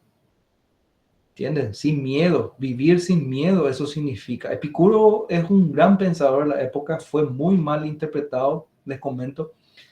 Dentro de la historia de la filosofía ustedes van a encontrar que tiene sus detractores y responden a ciertas ideas que muchas veces no estuvieron de acuerdo porque supuestamente él tendía mucho hacia libertinaje, supuestamente. Pero eso vamos a ir viendo después, ¿verdad? Pero para que ustedes vean, él lo que quiere transmitirnos mediante esta epístola es justamente una invitación a vivir siempre filosofando. Sería también por la tesis que él profesaba, que era la felicidad como la ausencia del dolor, que principalmente, surgiendo al menos en la edad antigua, antes de la media, en la Iglesia Católica, era utilizada la filosofía, la de que tenés que sufrir para Estoica. poder, sí, la estoica. Entonces era mal vista a causa de que prácticamente la doctrina católica influyó en la población en general, y por eso, por la tesis que él tenía, que era la ausencia del dolor. Y que el fin personalmente al menos, creo que el fin del hombre tendría que ser la de buscar su felicidad. Y procesualmente la de satisfacer las necesidades que va teniendo a lo largo de su vida. Así mismo, gracias Sofía. Ahí justamente ya que habló de por qué fue mal visto Epicurio, fue por eso justamente. Si bien hoy en día hay algunos fragmentos de Epicurio en el Vaticano, ¿verdad? Pero en su momento las críticas hacia él de lo peor fueron, ¿por qué? Porque él invitaba a vivir con la naturaleza, sin miedo. Sí, los placeres naturales, la de los placeres naturales y los que son necesarios, sí. Como por ejemplo las naturales, la de satisfacer cuando tenés hambre, cuando tenés sed, sí. También las necesarias, que era la de buscar la riqueza, la fama, la de sobresalir, que también es necesario. Después también estaba la apreciación en la amistad y en la búsqueda de la felicidad, que continúa hasta ahora siendo algo abstracto, porque cada uno tiene un fin diferente. El concepto de lo que a mí me va a hacer feliz, capaz la otra persona sea totalmente diferente. Totalmente, Sofía. Excelente tu apreciación aquí. Y de hecho es eso. Sobre todo vivir una vida sobre medida también. Medir justamente, ¿verdad? Eso era sobre medida, porque Epicurio no invitaba, como se dice, a libertinaje total, sino que yo tengo hambre, entonces con un pedazo de queso ya puedo saciar mi hambre. Cosa que después se malinterpretó muchísimo, ¿verdad? Bueno, eso vamos a ir viendo futuramente también, y ustedes van a ir leyendo seguramente más adelante, pero para que tengan una noción ya de lo que son las figuras de estos pensadores. Y muchísimas cosas más también, por ejemplo, la visión que él tenía sobre la muerte, que era mal vista también, que era un tabú prácticamente en esa época, que no se tenía que tenerle miedo a la muerte. Totalmente, Sofía. Y ahí está, no tienen que tener miedo, mientras que la iglesia católica, la que va justamente, la cristiana, ¿verdad? Aquí el cristianismo a mover en la Edad Media aquí. ¿Por qué hago alusión a eso, compañeros? Ustedes van a tener una etapa de la historia de la filosofía medieval que se llama, también hay uno que se llama filosofía de religión, un módulo, una asignatura, ¿verdad? Donde se trabaja esto. La influencia de la iglesia dentro de la filosofía fue también fundamental. Tú ahí vamos a encontrarnos con sus críticos y con sus no críticos también, ¿verdad? Así que dentro del diálogo filosófico, y ustedes van a ver cómo estos helenistas van a trasladar la filosofía de los griegos, van a ingresar a la tradición religiosa aquí específicamente dentro de la católica, como vamos a ir viendo. Así que por eso ellos van a releerle a Platón, van a releerle a Santo Tomás, a Aristóteles mediante Santo Tomás, y van a ir configurando los argumentos o las bases de la teología cristiana. Eso es lo que vamos a ir viendo. Así que son pensadores fundamentales porque son pensadores que sirven como un tránsito de una época a otra época dentro de la historia de la filosofía. Excelente, Sofía. Sí. Pero yo lo que comprendo es la cuestión esta de la relectura de los filósofos en la Edad Media, a través de Aristóteles y antes otra vez de San Agustín. Es referente a cómo ellos interpretaban de acuerdo a la visión que tuvieron en su momento, y eso adaptarlo para expandir, digamos, el mensaje, el cristianismo, que tenía ya una base ya de cuál era, pero la cuestión era que en su momento, en esa realidad de vida de la gente de esa época, era más un sentido más filosófico, donde tenía que adaptar esos términos, cultura, vocabulario a eso es lo que yo entiendo. Exactamente, así mismo, Daniel. Así es, Damián. A causa de que fue muchísimo más fácil hacer adeptos a personas ya estudiosas y a personas que sí ya conocían varios autores, filósofos principalmente son los que más se leían al menos, y es muchísimo más fácil meterle a ellos en tu religión y que ellos sean los encargados de traer más personas, a causa de que en el Paraguay luego, ahora mismo, la mayoría son profesores, escuché. Entonces, ustedes como profesores, lo que dicen, lo que crean las personas que por algún motivo tienen menos estudios o están en otra rama, confían en lo que ustedes piensan que está bien. Y comienza prácticamente así la Iglesia Católica a adoctrinar, entre aspas, utilizándole también a las personas y utilizando las teorías y las tesis que tenían varios filósofos para atraer adeptos. Todito fue encaminado, todo lo que estaba en contra de lo que ellos pensaban o lo que ellos iban a utilizar en su doctrina, no utilizaron simplemente y lo tacharon como algo erróneo. Exactamente, Sofía, ahí diste una idea clave, porque Santo Tomás fue el que abogó por el ingreso de Aristóteles en ese contexto histórico. Aristóteles fue releído e ingresó en la Edad Media mediante los árabes, desde una traducción árabe, imagínense la época. Porque recuerden que los libros de Aristóteles no llegaron a su totalidad, sino que eran fragmentos, entonces fueron recuperados por los árabes. Los árabes cumplieron un papel fundamental en esa época. Y introdujeron de esa manera. Y Santo Tomás, según leí una vez un texto, debatió con la iglesia ahí por unos 40 años, por ahí antes que estaba, se prohibió el ingreso de Aristóteles dentro del seno de la iglesia, imagínense. Y después con Santo Tomás le convenció a ellos de la importancia de los argumentos de Aristóteles para que se pueda aplicar dentro de la teología cristiana.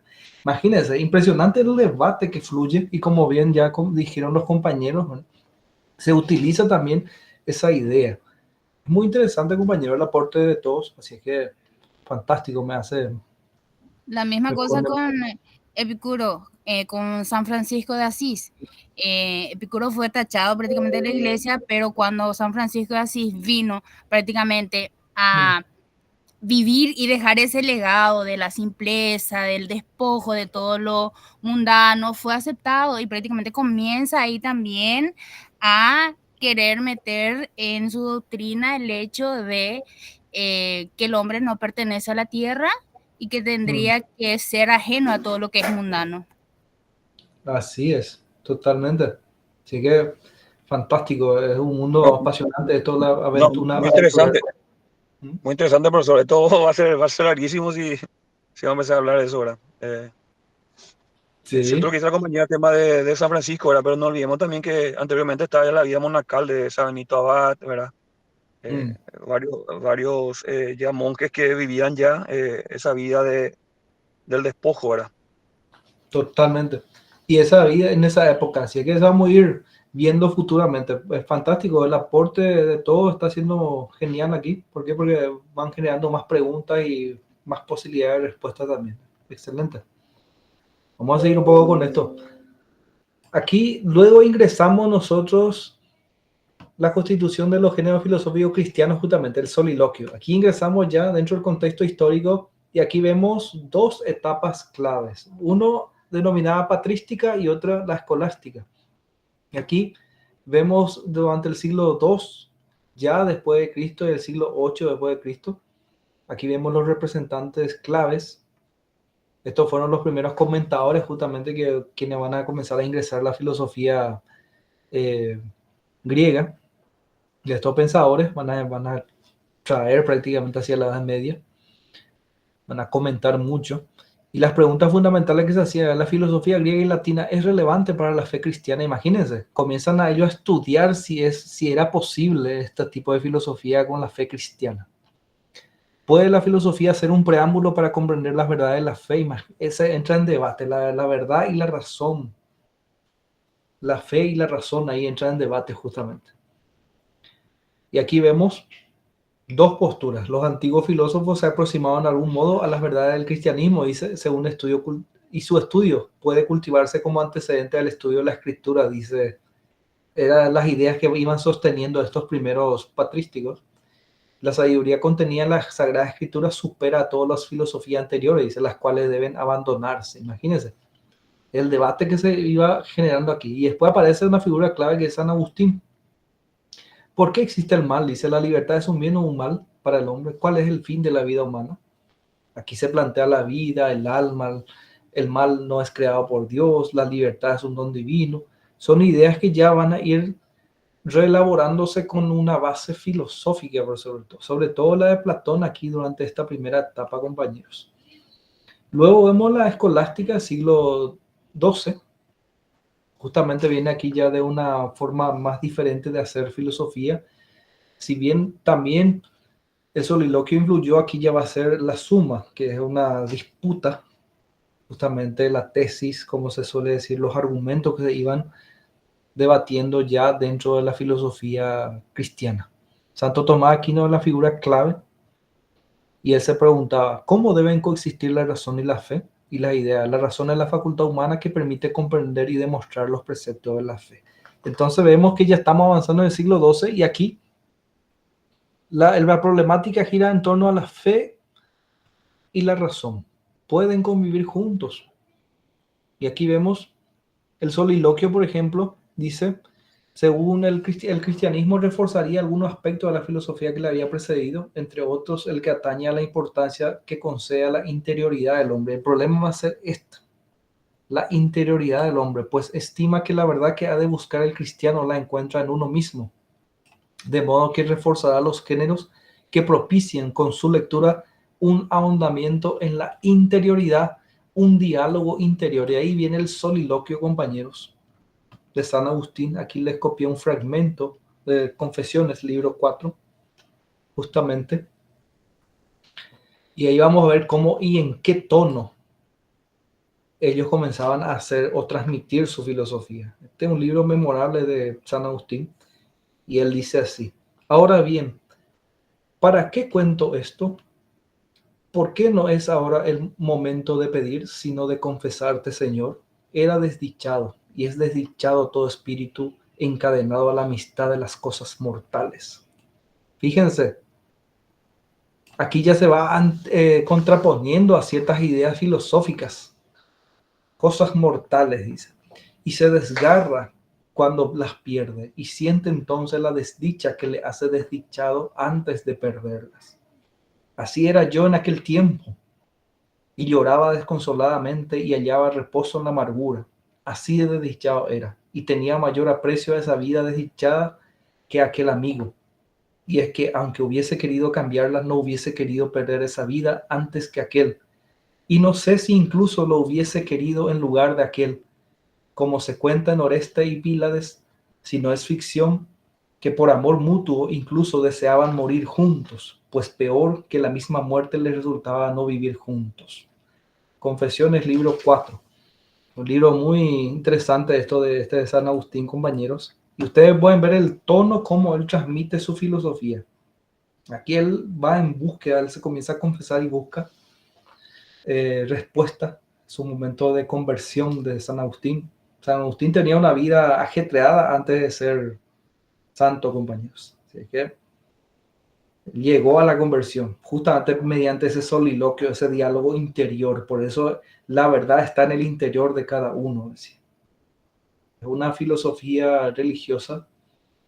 Yo creo que también es una filosofía muy útil para cada uno, porque cada uno tiene que reconocer que debido a sus acciones suceden las cosas, ¿verdad? Uno tiene que ser responsable también justamente de sus actos, ¿verdad? Entonces, hay mucha enseñanza también detrás de esto. Eso es indiscutible, compañeros. Eso para que podamos ver cómo ya va cambiando el sistema de escritura en las épocas. Ustedes van a encontrar de manera más detallada también la suma ahí de Santo Tomás en el material, compañeros, de Santo Tomás de Aquino. Avanzando, aquí llegamos a los géneros literarios del Renacimiento humanista, dice, el ensayo. Y aquí este es un género que hasta hoy en día se practica muchísimo. Aquí surgieron varias preguntas. Aquí estamos en los albores también de la revolución científica, compañeros. Siglo XV a.C., XVI, Renacimiento, y después vamos a ver el surgimiento de la revolución científica entre el XVI y se va a iniciar prácticamente después del 17 hasta el 18 se va a condensar con toda su fuerza la revolución científica. Y aquí encontramos varias temáticas dentro de la literatura humanística, la política, Nicolás Maquiavelo, Tomás Moro, y aquí vemos Giordano Bruno, el pensamiento científico, Galileo, Bacon, después sus justamente los pensadores que estuvieron antes que él también, Copérnico, que eran fundamentales, compañeros. Aquí las preguntas fueron girando en torno ahora ya a la vida política, al arte, a la vida humana, y fueron las primeras etapas de la investigación científica. Y aquí vemos el sistema justamente de escritura que cobró mucha fuerza. Michel de Montaigne fue el filósofo quien introdujo los ensayos. Y él escribió de manera más suelta, compañeros. El ensayo es una prosa libre, ya saliendo un poco del tratado filosófico que es justamente de manera más sistemática, sino que ahora le da más libertad al aporte de cada uno, de cómo uno va construyendo. De ahí su nombre, ensayar justamente. Dice él, que filosofar es aprender a morir, se llama un fragmento breve, nada más leer el primer párrafo, dice Cicerón que filosofar no es otra cosa que prepararse para la muerte. El motivo es que el estudio y la contemplación retiran en cierto modo el alma fuera de nosotros y la ocupan aparte del cuerpo, lo cual constituye cierto aprendizaje y cierta semejanza de la muerte. O bien que toda la sabiduría y la razón del mundo se resuelve, a fin de cuentas, en enseñarnos a no tener miedo de morir. Bueno, este estilo de escritura es la que constantemente se viene practicando en nuestras academias, en nuestras universidades hasta hoy en día. ¿Verdad? Los ensayos.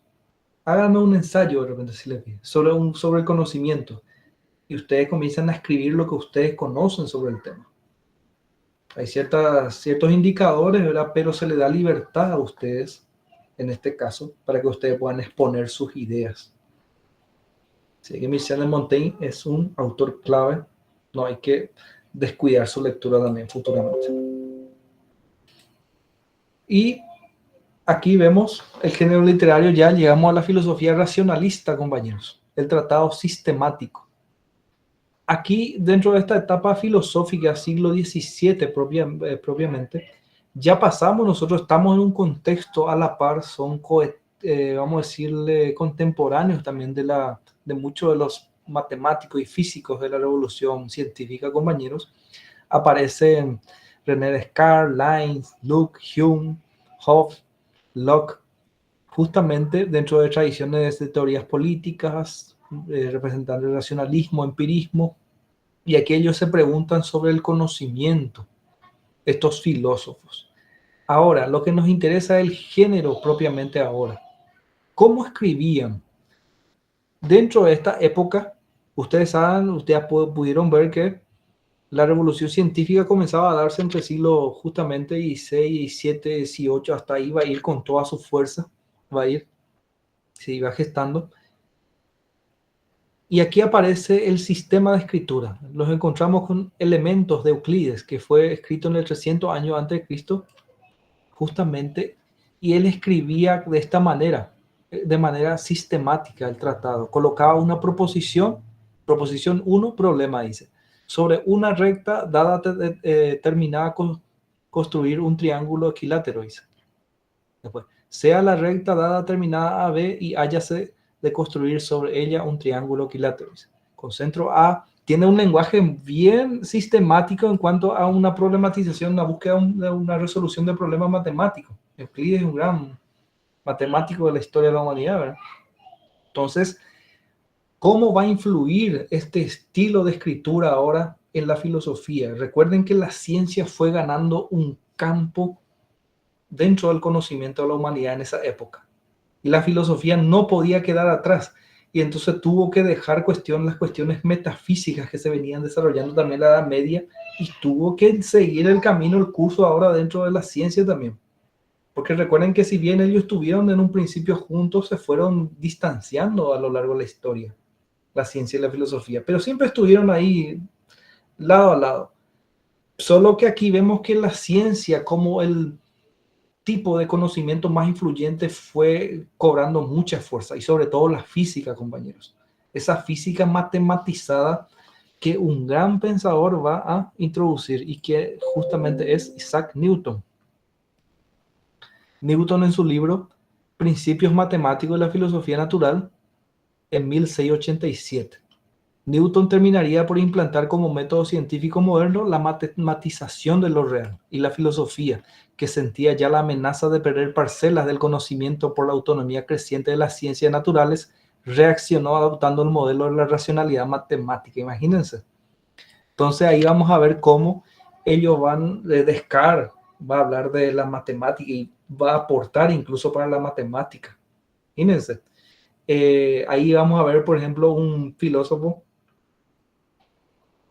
Spinoza, va a escribir un libro sobre ética en términos geométricos, algo así, va a comenzar a utilizar más o menos la proposición geométrica dada por Euclides y otros para explicar la ética, por ejemplo. Va a usar ya una racionalidad más sistematizada, significa, es decir, el lenguaje matemático en gran medida, de proposiciones, de argumentos. Y si ustedes ven aquí, dice Newton. Si dos cuerpos entre sí, aquí están las famosas leyes de Newton, que constan de materia igualmente atractiva, atraen cada uno a un corpúsculo que le es proporcional y está ubicado respecto a ellos de modo semejante. Las atracciones aceleratrices de los corpúsculos hacia los cuerpos enteros serán como las atracciones aceleratrices de los corpúsculos hacia partículas de aquellos cuerpos proporcionales a todos y ubicados semejantemente en los dos. Nosotros solemos leer las leyes de Newton de manera más dividida y más simplificada, ¿verdad? Pero aquí le estamos viendo en las líneas, con palabras de Newton propiamente, ¿verdad? Entonces ustedes pueden ver que ellos escriben su proposición, luego comienzan a explicar. Entonces van teniendo un lenguaje más matemático. Ese va a ser el que va a dominar desde el siglo XVII, XVIII, XIX, por los filósofos alemanes, por sobre todo. Y después, en el siglo XIX, vamos encontrando con un filósofo clave, quien es Nietzsche. Y él va a introducir nuevamente el aforismo, compañeros. El aforismo va a introducir nuevamente, pero ya con otro ímpetu, con otra racionalidad, justamente, con otra racionalidad, con otro nivel. Él va a comenzar a conectar ya literatura con su filosofía. Él va a ser un escritor, un pensador que va a sintetizar de manera tan perfecta lingüísticamente hablando sus ideas, que va a influir en prácticamente toda la literatura del siglo XX, compañeros. Eso es indiscutible, ¿verdad? Eso es la figura de Nietzsche. También va a aportar su filosofía en términos de ética, moral, si es que va a dejar sus huellas sobre todo. Compañeros, hasta aquí hicimos un recorrido, así vamos a decirle de manera sintética, a los géneros filosóficos. Ustedes de manera más detallada, cuando lean el texto, van a encontrar de manera más explicativa también los contextos de surgimiento de estos géneros.